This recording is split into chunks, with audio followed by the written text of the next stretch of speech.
Hello guys, welcome back to our channel Edugrabber. और जैसे कि आप सभी को पता है कि हम MA political science solved previous year papers की एक सीरीज़ चला रहे हैं जिसमें हम ऑलरेडी 3 पार्ट्स अपलोड कर चुके हैं। मैंने यहाँ पर जो शुरुआत करी है वो 2018 के पेपर से करी है, बिकॉज अभी सारे एंट्रेंस के फॉर्म निकलने वाले हैं और एंट्रेंस देने के लिए सबसे पहला कदम, ये सबसे पहले स्ट्रैटेजी हम बोल सकते हैं, वो होनी चाहिए सॉल्व्ड पेपर एनालिसिस। यानी कि जो प्रीवियस ईयर में क्वेश्चन आ चुके हैं आपको उनको ज़रूर देखना चाहिए। उसी से आपको पता चलता है कि पेपर में किस टाइप के क्वेश्चंस, किस टाइप के कौन से पार्ट से पूछे जा रहे हैं, है ना। तो अगर आपको जानना है कि क्या सिलेबस होता है हमें पॉलिटिकल साइंस का, कैसे एडमिशन होता है या कौन कौन सी इंपॉर्टेंट बुक्स होती हैं, तो उन सब पर भी मैं ऑलरेडी वीडियो बना चुकी हूँ।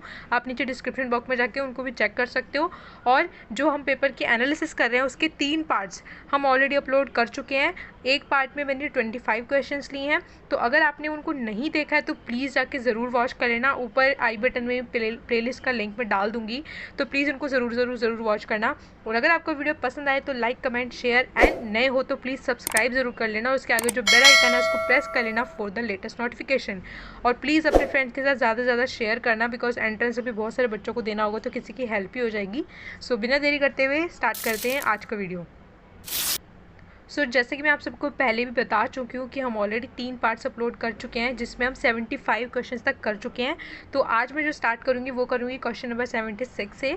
सो प्लीज़ जाके उन वीडियो को ज़रूर वॉच करना अगर आपने नहीं वॉच किया है। So the question number 76 is which of the following statements are correct with respect to the global commons. That means जो नीचे स्टेटमेंट्स दी गई हैं उनमें से आपको बताना है कि उनमें से ग्लोबल कॉमन्स हम किन को बोलते हैं, वो आपको चूज़ करनी है। ठीक है, वो एक से ज़्यादा भी हो सकती हैं, तो ऑप्शन के अकॉर्डिंग आपको चेक करना है। First, these are areas not under sovereign jurisdiction, यानी कि किसी भी सोवरेन जुरिस्डिक्शन में ये नहीं आते, यानी कि कोई भी स्टेट उन पर अपना अधिकार नहीं जमा सकता। Second, they have an environmental dimension, यानी कि उनका कोई पर्यावरण डायमेंशन होता है, वो पर्यावरण से रिलेटेड होते हैं। Third, they are owned by nation states, यानी कि किसी न किसी राज्य का उन पर अधिकार होता है। और option 4, the high seas, deep ocean floor and outer space come with this category, यानी कि जो है ये गहरे समुद्र से और जो ओशंस होते हैं और जो आउटर स्पेस होता है उन सब कैटेगरी से रिलेट करता है। तो यहाँ पर देखा जाए तो एक ऑड वन सा जस्ट एक थर्ड वन ही है, these are owned by nation states. Because बाकी जो 3 स्टेटमेंट है उनमें हम क्या बता रहे हैं कि कहीं ना कहीं इन पर सबका अधिकार है। और क्वेश्चन भी क्या है, ग्लोबल कॉमन्स का। तो मैं इस टाइप की आपको ट्रिक्स थोड़ी बहुत बताती रहूँगी अपने क्वेश्चंस में कि आप कौन सी ट्रिक्स को अप्लाई करके सही आंसर गेस कर सकते हो अगर आपको नहीं पता तो। सो ये जस्ट एक कॉमन बेस्ड आंसर भी हो सकता था। अगर आपको नहीं भी आता तो इसका करेक्ट आंसर आप आराम से बता सकते थे। तो यहाँ पे इसका आंसर क्या हो जाता है, ए, यानी कि फर्स्ट, सेकेंड एंड फोर्थ जो है वो ग्लोबल कॉमन से रिलेट करती है, बाकी जो थर्ड है वो नहीं करती। एक बात का आप लोग खासकर से ध्यान रखना कि मैं जो भी क्वेश्चंस करा रही हूँ वो इसलिए नहीं करा रही कि आप लोग उनको रट लो, इसलिए करा रही हूँ ताकि आपको ये समझ आ सके कि किस टाइप के क्वेश्चंस पूछे जाते हैं और कौन से पार्ट से पूछे जाते हैं। तो मैं आपको साथ साथ ये भी बताती रहूँगी कि आपकी प्रिपरेशन स्ट्रेटेजी कैसी होनी चाहिए, यानी कि आपको किन टॉपिक्स को बिल्कुल नहीं छोड़ना चाहिए जिससे कि आपका एंट्रेंस पक्का से हो सके। सो चलते हैं नेक्स्ट क्वेश्चन की तरफ। Next question is which of the following propositions is not found in classical realism. आपको बताना है, यानी कि नीचे की जो 4 स्टेटमेंट्स होंगी उनमें से बताना है कि क्लासिकल रियलिज्म में से कौन सा रिलेट नहीं करता। So the A is the structure of international politics is anarchic. Second, states act on the basis of their self interest. C, the concept of interest is defined in terms of power. Option number D is the laws of politics have their roots in human nature. इस question में आपको बताना था कि classical realism में ये जो नीचे की स्टेटमेंट्स लिखी हुई हैं उनमें से कौन सी नहीं है। तो बाकी की जो हमने पढ़ी, यानी कि स्टेट जो होते हैं वो सेल्फ इंटरेस्ट पे भी ध्यान देते हैं, यानी कि वही उनका बेसिस होता है। ये तो रियलिज्म का बहुत ही ज़्यादा मेन पॉइंट है। तो बाकी के जो और मैंने पढ़े वो रियलिज्म से रिलेट करते हैं, लेकिन the structure of international politics is anarchic ये क्लासिकल रियलिज्म से कहीं ना कहीं उतना रिलेट नहीं करता जितने कि बाकी तीनों उसके मेन प्रोपोजिशंस हैं। So the question number correct is a, the structure of international politics is anarchic. Anarchic situation कैसी होती है, जहाँ पे गवर्नमेंट नहीं होती, यानी कि सब कुछ फ्रीली चल रहा होता है, वहाँ पे किसी भी गवर्नमेंट टाइप की कोई इंस्टीट्यूशन मौजूद नहीं होता, तो उसको हम बोलते हैं anarchic structure. Next question is Which of the following propositions is not given by the theories of complex interdependence? यानी कि आपको बताना है कि इंटरनेशनल रिलेशन में, यानी कि अगेन ये किसका क्वेश्चन हो जाता है, आईआर का हो जाता है। दैट मीन्स आपको आईआर की जितनी भी आइडियोलॉजीज हैं, कंसेप्ट्स हैं, उनको ज़रूर अच्छे से पढ़ के जाना है। सो द क्वेश्चन बोल रहा है कि जो कॉम्प्लेक्स इंटरडिपेंडेंस की थ्योरी होती है उनमें से जो नीचे दी गई प्रोपोजिशंस है कौन सी रिलेट नहीं करती। नॉट वाले क्वेश्चन बच्चे अक्सर गलत करके आते हैं, तो प्लीज़ आप इनको ध्यान से क्वेश्चन को पढ़ना, चाहे टाइम लगा के पढ़ना, क्योंकि टाइम इनफ होता है क्वेश्चंस करने के लिए, 100 क्वेश्चन के लिए। तो प्लीज़ आप नॉट वाले क्वेश्चंस को ध्यान से पढ़ना। तो इसका करेक्ट आंसर यहाँ पे क्या हो जाता है, option number C, the state is a unitary actor. अगर मैं सारे ऑप्शंस पढ़ूंगी हर क्वेश्चन के तो वीडियो काफ़ी ज़्यादा लंबी हो जाएगी, तो प्लीज़ आप क्या करना, वीडियो को एक बार ही पॉज करके क्वेश्चन को अच्छे से रीड आउट कर लेना। मैं आपको टाइम दे रही हूँ इसलिए, ताकि धीरे धीरे बना रही हूँ, ताकि आप लोग क्वेश्चंस को क्या अच्छे से रीड कर सको, जिनमें मैं ऑप्शंस को रीड नहीं कर रही हूँ। तो प्लीज़ वीडियो को पॉज करके ज़रूर रीड कर लेना। तो यहाँ पर मैं करेक्ट आंसर बता रही हूँ। So the correct answer is C, the state is unitary actor. The next question is, which of the following authors gave the concept of the tragedy of Commons? इनमें से कौन सा वो थिंकर है, यानी कि कौन सा वो ऑथर है जिसने ट्रेजिडी ऑफ कॉमन्स का कंसेप्ट दिया है? तो इसका आंसर यहाँ पे क्या हो जाएगा, सी, गैरेट हार्डी ने दिया है। तो ऐसा कई बार होगा कि कुछ क्वेश्चंस इस टाइप के होंगे जो आपने कहीं भी नहीं पढ़े होंगे, तो उनसे डरना नहीं है, बिकॉज हर एंट्रेंस ऑलमोस्ट ऐसा ही होता है। उसमें जो भी क्वेश्चंस होते हैं कुछ ना कुछ मिसलेनियस ज़रूर होते हैं जो आपको पढ़ते टाइम कहीं नहीं मिलेंगे। तो ऐसे क्वेश्चंस को देख के ज़्यादा डरना नहीं है कि एंट्रेंस आपसे क्लियर नहीं हो पाएगा।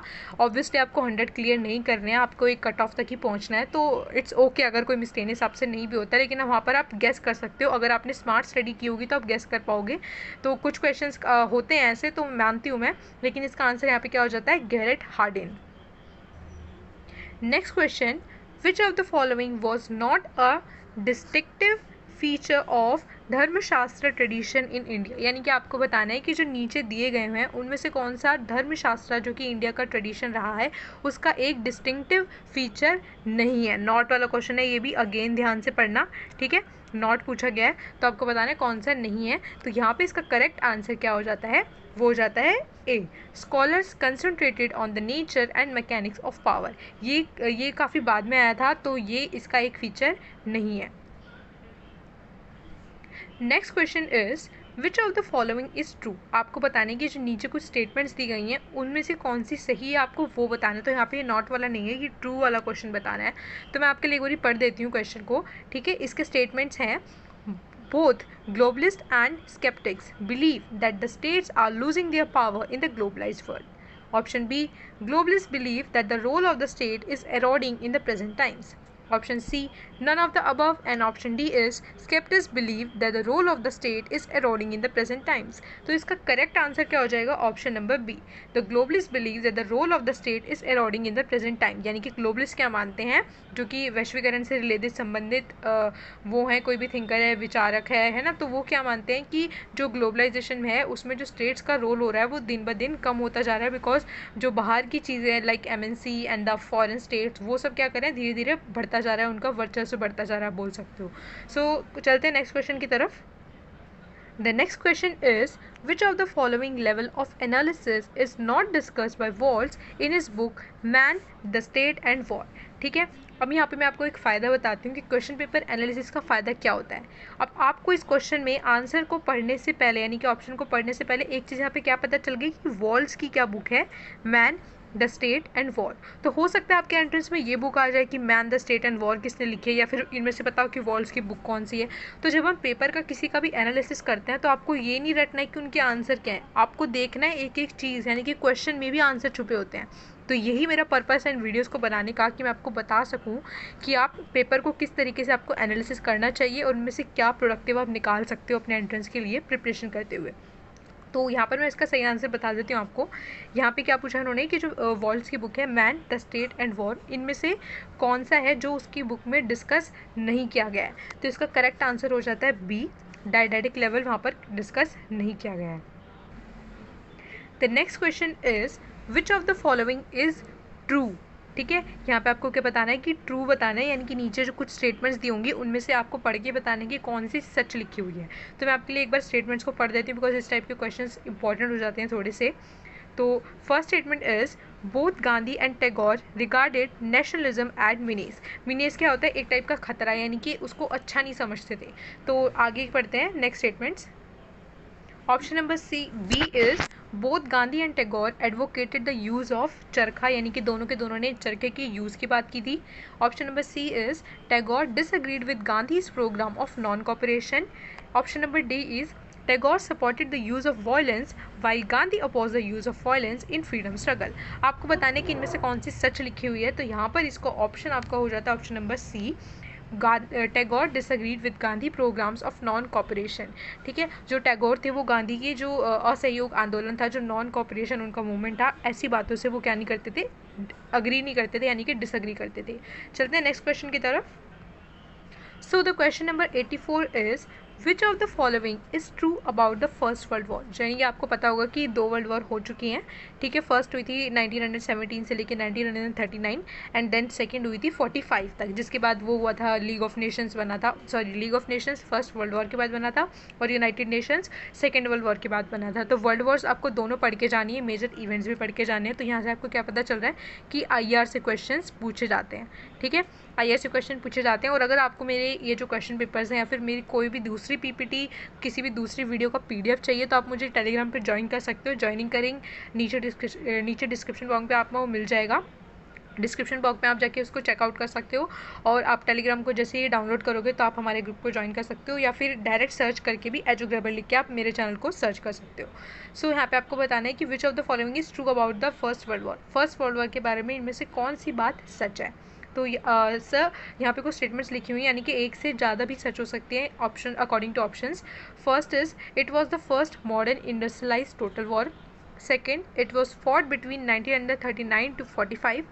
Third, it began between European states and fought on European battlefields. Option number 4 is it is also known as the Great War. तो आपको बताने की कौन कौन सी सही है, तो यहाँ पे इसका ऑप्शन हो जाता है सी, यानी कि first, third and the fourth option is right about the first world war. आप वीडियो को पॉज करके इसको आराम से पढ़ सकते हो। सो the next question is who gave the domino theory about the geopolitical consequences of the victory of Viet Minh during the Cold War। आपको बताने कि इनमें से किसने डोमिनो थ्योरी दी थी, तो यहाँ पे इसका आपका करेक्ट आंसर हो जाता है वो है प्रेसिडेंट आइजनहोवर। ठीक है, आइजनहोवर प्रेसिडेंट जो थे वो बहुत ज़्यादा इंपॉर्टेंट हो जाते हैं। जो आइजनहोवर थे वो अमेरिका के प्रेसिडेंट थे, किसके, अमेरिका के थे, 34th प्रेसिडेंट थे। सो अमेरिका से रिलेटेड जितने भी ऑलमोस्ट बड़ी बातें होती हैं या बड़े थिंकर्स होते हैं, आपने पढ़ा भी होगा, जितने भी ऑलमोस्ट थिंकर्स होते हैं बड़े बड़े IR में हो गए चाहे किसी और थ्योरी के हो गए, मोस्टली अमेरिका के होते हैं। तो अमेरिका से रिलेटेड चीज़ें आपको ज़्यादा अच्छे से पढ़नी चाहिए, चाहे वो प्रेसिडेंट का रिलेटेड कोई भी स्टेटमेंट हो, उनका दिया हुआ कोई स्पीच हो, तो वो सब आपको ध्यान रखना है। ठीक है, चलते हैं नेक्स्ट क्वेश्चन की तरफ। सो the next question is who first described Congress hegemony in India in terms of one party dominance. यानी कि आपको बताने कि जो कांग्रेस की हेजेमनी थी इंडिया में, उसको वन पार्टी डोमिनेंस कौन से थिंकर ने बोला था, तो यहाँ पे इसका आंसर हो जाता है Rajni Kothari. Very very very important thinker. यहाँ पे मैं 3 स्टार लगा रही हूँ, यानी कि आपको इनको छोड़ के तो बिल्कुल भी नहीं जाना है। पॉलिटिकल इंस्टीट्यूशन के पॉलिटिकल प्रोसेस में कुछ थिंकर्स आते हैं, जैसे कि रजनी कोठारी उनमें से एक है। तो ये कुछ बहुत इंपॉर्टेंट थिंकर्स हैं जिनसे क्वेश्चंस आते हैं, तो प्लीज़ आप इनको बिल्कुल भी स्किप करके तो बिल्कुल मत जाना। ठीक है, चलते हैं नेक्स्ट क्वेश्चन की तरफ। Question number 87 is according to Foucault power knowledge relationship is. आपको याद रखना है कि फूको ने क्या दिया था, पावर एंड नॉलेज का कंसेप्ट दिया था। तो यहाँ से आपका एक और क्वेश्चन बन जाता है। कहने के लिए इस वीडियो में 25 क्वेश्चंस मैं करा रही हूँ, बट बीच में कराते कराते आप इसको 10+ और ले सकते हो, बिकॉज बीच में बहुत सारे क्वेश्चंस ऐसे हैं जिनमें खुद ही आंसर छिपे हुए हैं, यानी कि हो सकता है कि वो नेक्स्ट टाइम आपके एंट्रेंस में एज अ क्वेश्चन आ जाए। तो जो भी क्वेश्चंस मैं बता रही हूँ, आंसर मैं बता रही हूँ, प्लीज़ दिमाग खोल के और कान खोल के उनको ध्यान से पढ़ना, देखना, सुनना। वो आपके एंट्रेंस के लिए बहुत ज़्यादा इंपॉर्टेंट होने वाले हैं, अगर आप एंट्रेंस के लिए सीरियस हो तो आपको इनमें से बताना है कि फूको का जो पावर एंड नॉलेज का रिलेशनशिप था वो इनमें से क्या बताता है। तो option number A is independent, B none of these, C mutually constitutive and D contradictory. तो उन्होंने क्या बोलता है कि पावर एंड नॉलेज क्या होते हैं, म्यूचुअली कंस्टिट्यूटिव होते हैं, यानी कि एक दूसरे के ऊपर निर्भर करते हैं। पावर एंड नॉलेज का कंसेप्ट दिया था फूको ने। तो आप हो सके तो इसको एक बार गूगल करके पढ़ भी लेना, उनको पावर एंड नॉलेज का कंसेप्ट क्या है। So the next question is according to the Hind Swaraj, Hind Swaraj किसने लिखी है? गांधी जी ने लिखी है। ठीक है, तो यहाँ से एक और आपका क्वेश्चन बन जाता है आपके पेपर के लिए, आपकी प्रिपरेशन के लिए, कि हिंद स्वराज का राइटर कौन है? गांधी। तो जब मैं बीच बीच में चीज़ें बता रही हूँ ना, उनको प्लीज़ लिख ज़रूर लेना, बिकॉज हो सकता है वही आपके पेपर में क्वेश्चन आ जाए, तो आप रिग्रेट करोगे कि आपने ध्यान से मेरी वीडियो को क्यों नहीं सुना था। ठीक है, so the question is according to the Hind Swaraj the major obstacle to Indian self government is. आपको बताने कि हिंद स्वराज में क्या लिखा हुआ है कि इंडियन सेल्फ गवर्नमेंट के लिए सबसे बड़ा ऑब्स्टिकल यानी कि सबसे बड़ा बाधा क्या थी? तो इसका करेक्ट ऑप्शन यहाँ पे हो जाता है ऑप्शन नंबर डी, सेक्रेटेरियन नेशनलिज्म। सो अगर आपको सेक्टेरियन नेशनलिज्म का मतलब नहीं पता है, तो सेक्टेरियन का मतलब होता है सीधा सा कि यानी कि दो टाइप के ग्रुप्स, यानी कि चाहे वो एथनिक के बेस पर डिवाइडेड हो सकते हैं, क्लास के बेस पर डिवाइड हो सकते हैं, रिलीजन के बेस पर डिवाइड हो सकते हैं, बेसिकली दो डिफरेंट ग्रुप्स के बीच में एक कन्फ्लिक्ट होना। तो इंडिया के केस में दो डिफरेंट ग्रुप्स आप किनको मान सकते हो? ऑब्वियसली हिंदू एंड मुस्लिम, जिसका कि अंजाम हम सबको पता है, इंडिया एंड पाकिस्तान बना था। ठीक है, तो सेक्रेटेरियन नेशनलिज्म यानी कि क्या था कि जो वो थे मुस्लिम लोग थे, वो अपना एक अलग राष्ट्र बनाना चाहते थे, और जो हिंदू थे वो अपना एक अलग राष्ट्र बनाना चाहते थे। तो इन दोनों के बीच का जो टस था, इन दोनों के बीच का जो कन्फ्लिक्ट था, उनकी अपने अपने राष्ट्रवाद की वजह से क्या था, वो सेल्फ गवर्नमेंट यानी कि इंडियन सेल्फ गवर्नमेंट के बीच में वो उनको, यानी कि उनका जो सेल्फ गवर्नमेंट था उसमें क्या बन रहा था? बाधा बन रहा था। यानी कि ब्रिटिश गवर्नमेंट से भी ज़्यादा बड़ी समस्या क्या थी? हमारे खुद के अंदर, हमारे खुद के देश के अंदर अपने लोगों की समस्या की वजह से हमें सेल्फ गवर्नमेंट यानी कि इंडिपेंडेंस पाने में, स्वराज पाने में क्या मिली? देरी हुई और दिक्कतें आई, जिसका भी हमको सबको अंजाम पता है कि इंडियन और पाकिस्तान दो अलग अलग नेशन स्टेट बन गए। सो नेक्स्ट क्वेश्चन पे जाने से पहले मैं आपको बताना चाहूँगी कि अगर आपने अभी तक मेरी वीडियो को लाइक नहीं किया है और मेरे चैनल को सब्सक्राइब नहीं किया, तो प्लीज़ जाके जल्दी कर दो यार, बिकॉज अभी हमारा न्यू चैनल है और हमें आपके डबल प्यार की ज़रूरत है ग्रो करने के लिए। अगर आप चाहते हो कि हम ऐसी और अमेजिंग वीडियोज़ लेकर आते रहें, तो प्लीज़ सब्सक्राइब कर लो जल्दी से, और नोटिफिकेशन बेल आइकन को प्रेस कर लो आगे आने वाली नोटिफिकेशन के लिए, और जल्दी जल्दी अपने फ्रेंड्स के साथ शेयर भी कर दो यार, किसी का भला हो जाएगा, एंट्रेंस आ रहे हैं सबके, है ना। सो चलते हैं नेक्स्ट क्वेश्चन की तरफ। अकॉर्डिंग टू कौटिल्यास दंड इज़ द सिंबल ऑफ। आपको बताओगे कौटिल्य ने बहुत सारी अलग अलग नीति दी हैं, दंड नीति दिया है, शाणगुण नीति दिया है, साप्तांग सिद्धांत दिया है। तो आपको बताना है कि इनमें से जो दंड था वो किसका सिंबल माना जाता है। तो यहाँ पे इसका आंसर हो जाएगा ए, डिसिप्लिन का। बाकी ऑप्शन है वॉर, पनिशमेंट एंड सॉवरेन। तो यहाँ पे जो कौटिल्य का डंडा बताना है आपको, अपने अकॉर्डिंग कुछ भी गैस नहीं करना है, ठीक है। तो यानी कि आपको यहाँ से क्या पता चल रहा है कि IPT से भी क्वेश्चन आते हैं। सो IPT आपको अच्छे से कवर अप करके जाना है। तो यहाँ पे इसका आंसर हो जाता है डिसिप्लिन। चलते हैं नेक्स्ट क्वेश्चन की तरफ। अकॉर्डिंग टू प्रदीप छिब्बर, छिब्बर भी बोल सकते हो आप, आपकी प्रोनाउंसिएशन कुछ भी हो सकती है, मेरी कुछ है, ठीक है। सो प्लीज़ माफ़ कर देना अगर मैं गलत पढ़ रही हूँ तो। Pradeep Chhibber, weak associational life in India results in. यहाँ पे थोड़ा सा ही छुप गया तो मैं इसको हटा देती हूँ आपके लिए।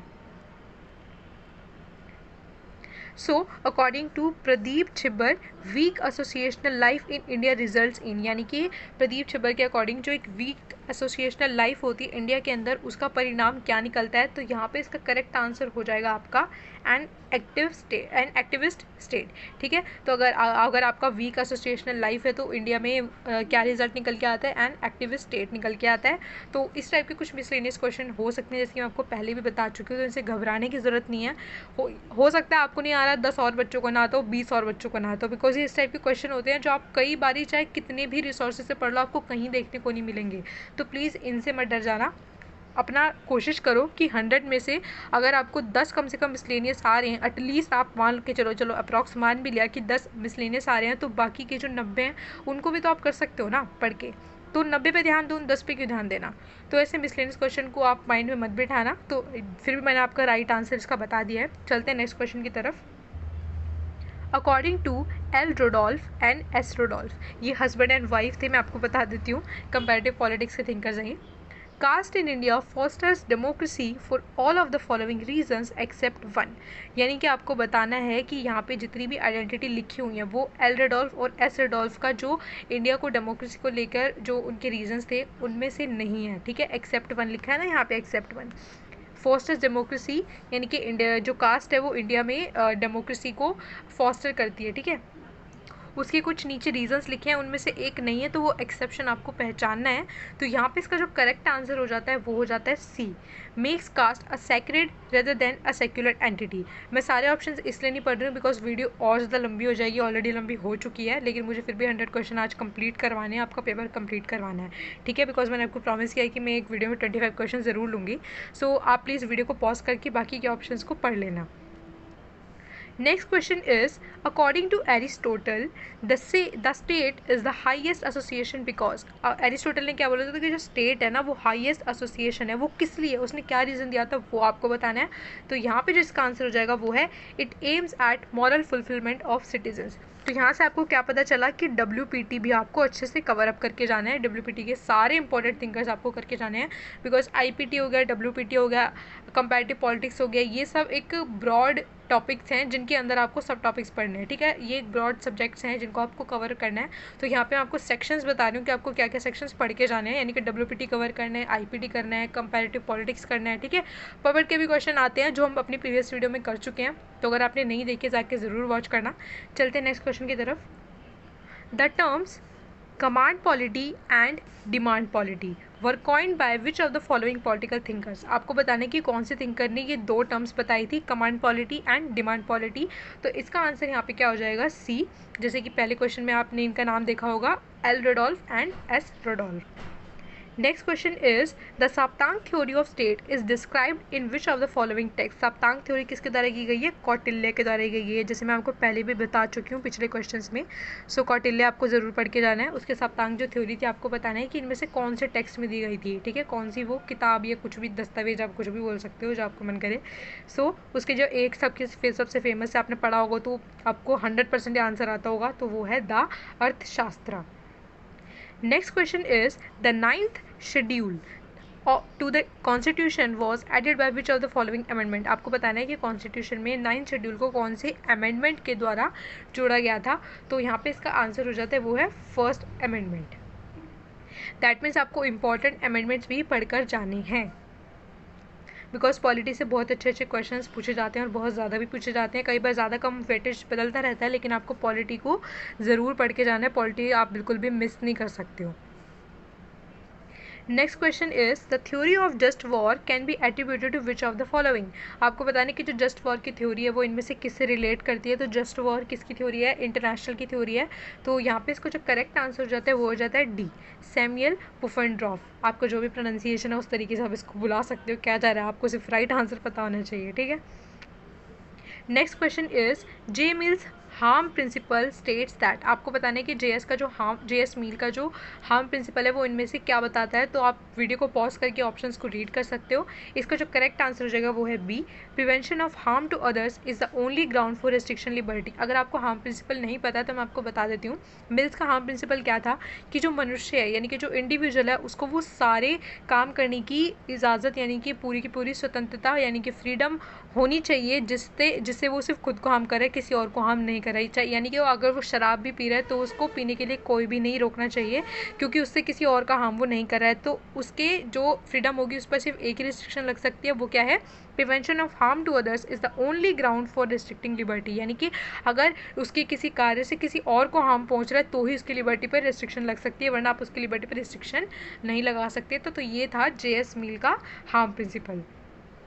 Next question is, the notion of administrative man was coined by. यानी कि एक उसका क्वेश्चन है, पबेड का क्वेश्चन है, जो हमारी लास्ट वीडियो थी ना पार्ट नंबर 3, उसमें पबेड के काफ़ी सारे क्वेश्चन आए थे। तो आप उस वीडियो को जाकर ज़रूर देखना, 1 से देखना, क्योंकि पूरे 100 क्वेश्चन आपको करने चाहिए अगर पेपर का एनालिसिस कर ही रहे हो तो आपको बताने कि एडमिनिस्ट्रेटिव मैन वर्ड किसने कॉइन किया था। तो इसका आंसर यहाँ पे हो जाता है हर्बर्ट साइमन ने किया था। सो the question number 99 is, who is the author of the book silent spring. आपको बताना है कि साइलेंट स्प्रिंग का इनमें से कौन सा ऑथर है, यानी कि साइलेंट स्प्रिंग एक बुक है।